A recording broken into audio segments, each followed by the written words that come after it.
नमस्कार दोस्तों, मैं एडवोकेट यशवंत यादव आपका स्वागत करता हूं लाइडवाइज में। आज बहुत ही इंपॉर्टेंट वीडियो है, लास्ट तक वीडियो जरूर देख लीजिएगा। आप लोन से संबंधित किसी प्रकार की समस्या है तो पूरी समस्याओं का ही समाधान इस वीडियो में रहेगा। देखिए, आज के समय में कर्ज हमारी जिंदगी का एक अहम हिस्सा बन गया है, क्योंकि मिडिल क्लास के लोग, जो भी लोग हैं, बगैर लोन लिए तो कोई काम हो ही नहीं पा रहा है। शिक्षा के लिए लोन, पर्सनल लोन, लैपटॉप के लिए, मोबाइल के लिए, घर लेने के लिए, गाड़ी लेने के लिए, हर जगह बिना बगैर लोन के तो कोई काम हो ही नहीं सकता। और कभी कभी तो ये जरूरत के लिए लोन लेते हैं। और कई बार देखा जाता है कि कई लोग तो ऐसे भी हैं, हमारे ऐसे भी क्लाइंट हैं जो कि घूमने के लिए, कहीं टूर पे जाना है उसके लिए लोन ले रहे हैं, कहीं पे शादी के लिए लोन ले रहे हैं, महंगे महंगे फोन ले रहे हैं, और ये लोन के ट्रैप में फंसते चले जा रहे हैं। बगैर जरूरत के, जिसकी जरूरत नहीं है वो भी लोन ले लिए। अब हुआ क्या, ईएमआई हो गई ज्यादा, लोन अब की इनकम हो गई कम, लोन की ईएमआई ही इनकम से ज्यादा हो गई, तो डिफॉल्ट होने से आपको कोई रोक नहीं सकता, क्योंकि आपने मल्टीपल लोन के ट्रैप में आप फंसते चले गए। एक लोन लिया, दो लोन लिया, बिना जरूरत के भी लोन ले लिया, और उसके बाद आप हो जाते हैं डिफॉल्टर। तो डिफॉल्टर में भी दो कंडीशन होती है, एक होता है जेन्युइन डिफॉल्टर, एक होता है बिलफुल डिफॉल्टर। जेन्युइन डिफॉल्टर वह डिफॉल्टर है जो किसी विषम परिस्थिति, जैसे जॉब कर रहे थे, जॉब छूट गई, बिजनेस कर रहे थे, बिजनेस में घाटा हो गया, कोई ऐसी बीमारी हो गई, कोई ऐसी पारिवारिक समस्या हो गई कि आप लोन नहीं दे पा रहे हैं। दूसरा होता है बिलफुल डिफॉल्टर, कि पैसे हैं, आपकी नीयत खराब है, आप देना नहीं चाहते, आपके बैंक के देने हैं 5 लाख रुपए, आप चल रहे हैं 50 लाख की गाड़ी से, आपके अकाउंट में पड़े हैं पैसे, तो होता है बिलफुल डिफॉल्टर। तो बिलफुल डिफॉल्टर के लिए हमारी वीडियो नहीं है, हमारी वीडियो जेन्युइन डिफॉल्टर के लिए है। तो अगर आपने एक लोन को चुकाने के लिए दूसरा, दूसरे के लिए तीसरा, तीसरा चौथा पांचवा, आज तो हमारे एक क्लाइंट का फोन आया इलाहाबाद से, वो तो लगभग कम से कम 40-50 लोन ले लिए हैं। और किए क्या है, एक लोन को चुकाने के लिए दूसरा, तीसरा, चौथा, पांचवा, इतने लोन ले लिए हैं कि उनकी मैं एक्सेल शीट ही देखते रह गया। जिन्होंने इसमें बैंक का नाम, डिटेल्स वगैरह भेजे मुझे, मैंने कहा इतने लोन, एक लोन, और किए क्या है, एक लोन को चुकाने के लिए दूसरा, दूसरे के लिए तीसरा, तीसरे के लिए चौथा, पांचवा, 20-20, 25-25, 40-40 लोन, और एक को चुकाने के लिए दूसरा। आज पूरी पहाड़ खड़ी हो चुकी, अब नहीं दे पा रहे हैं। तो मैंने उसके बाद अब क्या करना है, आज मैंने सोचा ये चीजें हमारे सामने आई, तो ये बहुत सारे लोगों की समस्या है, मल्टीपल लोन में जो फंस जाते हैं। तो सही प्रक्रिया क्या है, कैसे इस ट्रैप से बाहर निकले। पैसे हैं तो इनके पैसे दे दीजिए, सेटलमेंट करके ही दे दीजिए। नहीं है तो जो प्रक्रिया है, जो प्रोसेस है, कैसे इससे बाहर निकलना है, क्या क्या आपके सामने आएंगे, क्या क्या प्रक्रिया होगी, क्या क्या दिक्कतें आएंगी, उसका सामना क्या करना पड़ेगा, तो आज उसके बारे में डिटेल में वीडियो बता दे रहा हूं। आप वीडियो लास्ट तक देख लेंगे, आपको कुछ 6 पॉइंट आपको बताते हैं।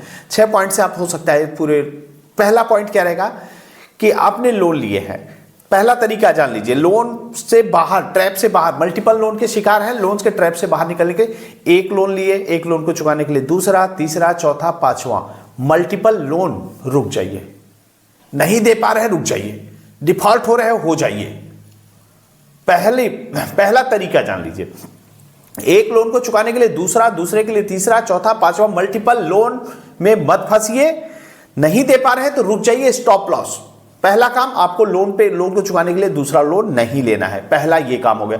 दूसरा तरीका क्या, यदि आपने लोन लिया है, डिफॉल्ट कर गए, नहीं दे पा रहे हो, तो आपको सबसे पहले पता चल जाता है कि मैं अब आगे की ईएमआई नहीं पे कर पाऊंगा। चाहे आप डिफॉल्ट हो चुके हो, या डिफॉल्ट हो रहे हो, या डिफॉल्ट होने वाले हो, किसी भी कंडीशन में कंपनी को एक लीगल प्रायर नोटिस जरिए, रजिस्टर्ड डाक, एडवोकेट के माध्यम से, आप अपने एडवोकेट के पास जाइए, उनसे अपनी समस्याओं के बारे में बात करिए और बताइए कि कंपनी को एक लीगल प्रायर नोटिस देना है, और मजबूत ड्राफ्ट, 5-7 पेज का ड्राफ्ट बना करके, मजबूत ड्राफ्ट बना के कंपनी को दीजिए। और ये स्पीड पोस्ट देंगे तो उसकी ट्रैकिंग आईडी आ जाएगी कि मैंने एडवोकेट के माध्यम से स्पीड पोस्ट किया हुआ है, क्योंकि आरबीआई की गाइडलाइन है। आपने लोन लिया, डिफॉल्ट कर गए, नहीं दे पा रहे हैं, तो कंपनी को कैसे पता चलेगा आपकी क्या विषम परिस्थिति आ गई, क्या हुआ, जॉब लॉस हो गया, बीमारी हो गई, बिजनेस डूब गया, हुआ क्या?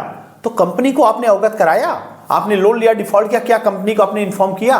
तो ये इन्फॉर्म करना आपकी रिस्पॉन्सिबिलिटी है और जब बहुत जरूरी है। बहुत जरूरी है कंपनी को लीगल प्रायर नोटिस देना, ये आप भूलना नहीं है। अगर आपने लोन लिया डिफॉल्ट कर गया तो दूसरा तरीका कि कंपनी को लीगल प्रायर नोटिस देना है। तीसरा तरीका, कंपनी की तरफ से जो जो नोटिसें आए, जो जो लीगल नोटिस आए, बैंक के पैनल के तरफ से, एडवोकेट के माध्यम से जो भी नोटिस आते हैं, नोटिस का रिप्लाई आपको जरूर करना है। अगर इस ट्रैप से बाहर निकलना है तो यही तरीका है। नोटिस जो आ रही है, नोटिस में क्या क्या आएगी, रिकॉल नोटिस आएगी, डिमांड नोटिस आएगी, आर्बिट्रेशन की नोटिस आएगी, आर्बिट्रेशन का ऑब्जेक्शन देना पड़ेगा, सेक्शन 25 की नोटिस आएगी, एडवोकेट की तरफ से नोटिस आएगी, एनआई एक्ट की नोटिस आएगी। तो जो नोटिस आए, नोटिस का आपको रिप्लाई जरूर करना है। किसी के बहकावे में आके कि नहीं नोटिस का रिप्लाई नहीं देना जरूरी नहीं है, ये सब के चक्कर मत पड़िए। यदि आपके पास नोटिस आई है तो विधिपूर्वक आई है, किसी एडवोकेट के माध्यम से जेन्युइन नोटिस आई है, तो उस नोटिस का आपको रिप्लाई जरूर करना है। तीसरा तरीका हो गया पहला, दूसरा तीसरा हो गया कि आपको लीगल नोटिस जो भी आए, रिकॉल, डिमांड, सबका आपको जवाब जरूर देना है। अगर चौथा प्रक्रिया क्या करना है, चौथा तरीका क्या है, देखिए आप लोन की ईएमआई तो डिफॉल्ट कर गए, नहीं दे पा रहे हैं, तो पैसे को बचाते रहे, क्योंकि ईएमआई तो अब जाएगी नहीं, आप तो पूरी तरह से डिफॉल्ट है। कुछ पैसे आप बचाते रहे ताकि सेटलमेंट में काम आ सके। कुछ ईएमआई तो आपकी सब बंद है, दे तो पा नहीं रहे हैं, डिफॉल्ट हो गए हैं, तो आपका सिविल तो खराब होना ही है।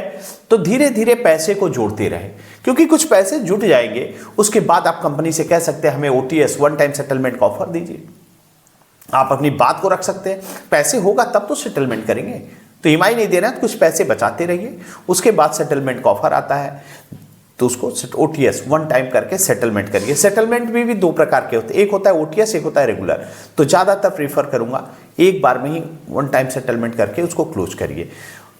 पांचवा तरीका क्या है, सेटलमेंट करते समय कभी भी रिकवरी एजेंटों के बहकावे में ना आए, नहीं तो ऐसे ऐसे सेटलमेंट फर्जी एडिट किया हुआ फेक सेटलमेंट लेटर दे देते हैं, और फेक सेटलमेंट लेटर दे देंगे तो आपका नुकसान हो जाएगा, सेटलमेंट ही कैंसिल हो जाएगी।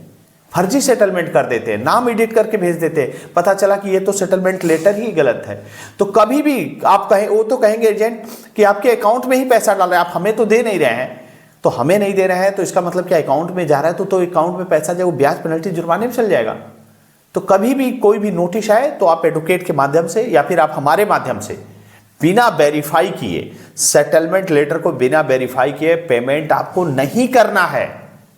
एकदम नोट कर लीजिए ये चीज, आपको सेटलमेंट का लेटर को वेरीफाई करना है तब पेमेंट करना है, और जब आपके एडवोकेट वेरीफाई करके बताएं हाँ ये जेन्युइन है तब तो आप पेमेंट करिए, नहीं तो आपको पेमेंट नहीं करना है। और पेमेंट एजेंट के हाथ में कैश में कभी भी नहीं करना है, अकाउंट में करना है। कैसे करना है, आपके सेटलमेंट लेटर में सब कुछ मेंशन होगा, आपका सेटलमेंट जेन्युइन होगा, आपके एडवोकेट बताएंगे या फिर आप हमारे माध्यम से पूछेंगे, मैं बताऊंगा हाँ आप पेमेंट करिए तब तो करिए, नहीं तो आपको पेमेंट नहीं करना है।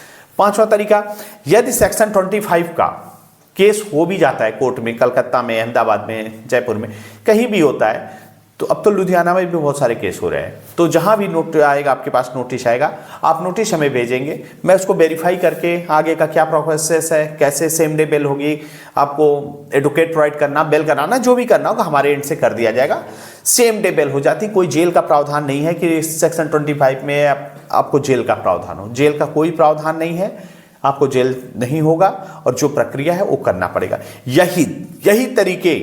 यही जो तरीके हैं आपको अपनाने हैं ताकि आप लोन के ट्रैप से, जो मल्टीपल लोन में फंस जा रहे हैं, उस ट्रैप से बाहर निकल जाए और एक अच्छी जिंदगी जिए। क्योंकि लोन लेने वाले इतना मेंटली ये टॉर्चर कर देते हैं।